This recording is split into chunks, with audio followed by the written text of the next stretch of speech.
صاحبة حكايتنا بتحكي وبتقول: أنا أول ما بصيت من خرم الباب شفت اللي عمري ما توقعت إني أشوفه أو أتخيله في حياتي كلها. شفت أخويا هو وصاحبه وهما بيعملوا اللي عمري ما حد يتوقعه إنه ممكن اتنين يعملوه في حياتهم. تعالوا بينا مع بعض نعرف أصل الحكاية وتفاصيلها بالتفصيل علشان ناخد منها الحكمة والعظة ونستفاد منها ومن أخطاء غيرنا. وأتمنى فضلا وليس أمرا تحطولي اللايك الجميل اللي بيسعدني وبيفرح قلبي، واشتراك في القناة لو أول مرة بتشوفوني وبتسمعوني. صاحبة حكايتنا اللي معانا النهاردة بتقول: أنا رحمة وعايشة مع أسرة بسيطة جدا. كان أبويا وأمي مدلعيني على الآخر، وأي حاجة زي ما حضراتكم عارفين العيل المدلع أو البنت المدلعة بتطلبها بتحضر أوام. عايزة أقول لكم إن أنا ماليش غير أخ وحيد بس. أخويا ده أكبر مني بحوالي 4 سنين تقريبا. في يوم من الأيام جالنا خبر وفاة أبويا وأمي. أيوة، أبويا وأمي توفوا في حادثة كبيرة. وقتها حسيت إن الدنيا كلها سودة في وشي، وإن الدنيا كلها ملهاش أي لازمة من غيرهم ومبقاش ليها أي طعم. كان عندي وقتها 15 سنة لما جالنا الخبر ده، وأخويا الكبير كان عنده 20 سنة. فضلنا من يوم وفاة أبويا وأمي أنا وأخويا الكبير ده عايشين مع بعض، وكمان ما كانش حد بيهتم بينا خالص. قدر أخويا يجري في الإجراءات ويصرف لنا المعاش بتاع أبويا علشان نقدر نعيش منه.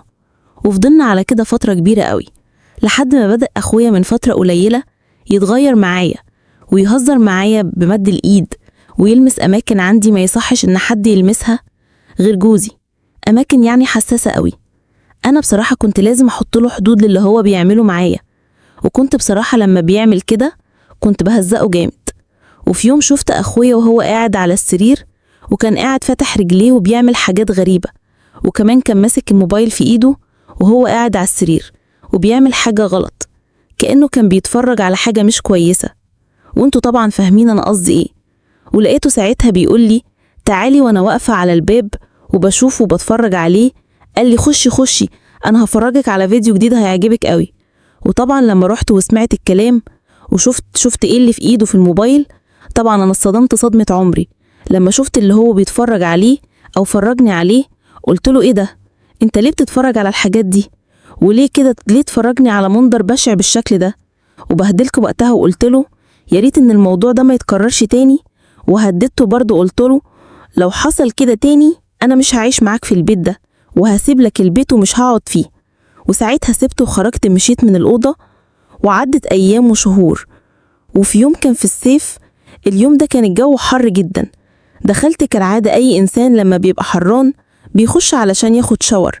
دخلت أخد دش، وبعد ما خلصت حمامي دخلت على طول على أوضتي. بس اليوم ده معرفش إيه اللي خلاني ونسيت أقفل الباب بالمفتاح من ورايا، لأني طبعا عايشة مع ولد ما ينفعش.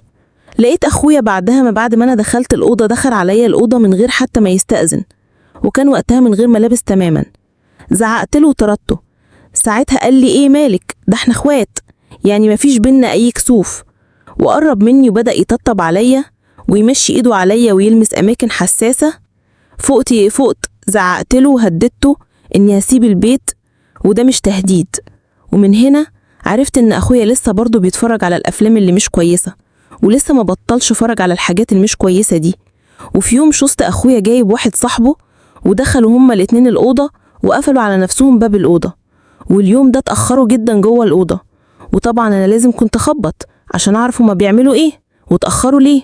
وفعلا لما قمت ورحت عند باب الأوضة خبطت عليهم.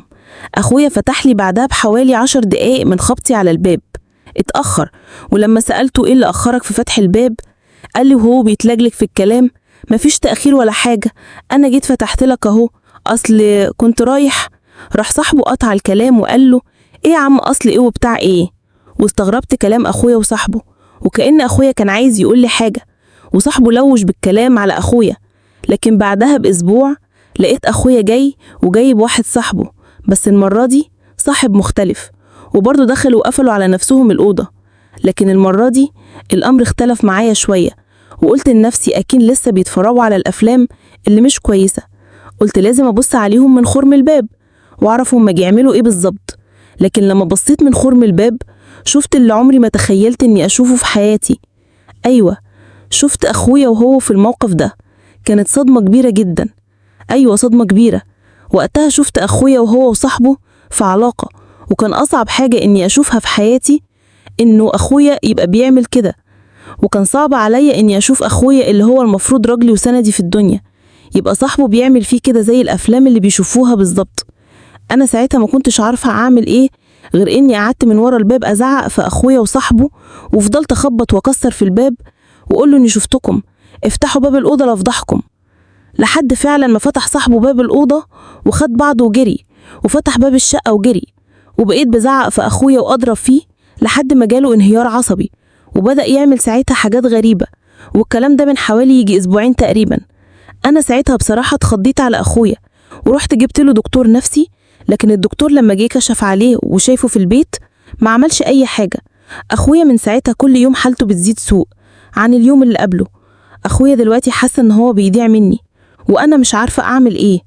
واللي اكتشفته بعد كده إن أخويا بيعمل الكلام ده بقاله 5 سنين تقريبا، وصحابه بيعملوا فيه كده وهو بيتعامل فيه علاقة خلفية. ولما رحنا وكشفنا الدكتور قال لي إن أخويا هيحتاج علاج لمدة طويلة قوي. أخويا من ساعتها ما بقاش يكلمني، وكل ما يشوفني يطلب مني إن هو يخرج ولو لساعة حتى واحدة بس في اليوم، وكل طبعا مرفض يضربني ويبهدلني لغاية لما يعمل اللي هو عاوزه ويخرج. أنا مش عارفة أعمل إيه معاه. أخويا الكبير بيضيع مني ومش لاقياله أي حل ولا حتى علاج، ومش عارفة أتصرف إزاي. يا ريت اللي لسه بيشوفنا لأول مرة يشترك بسرعة في قناتي ويفعل جرس الإشعارات لو عجبوا الفيديو، وما تنسوش تدعموني باللايك الجميل اللي بيسعدني وبيفرح قلبي، واشتراك في القناة لو أول مرة بتشوفوني بتسمعوني.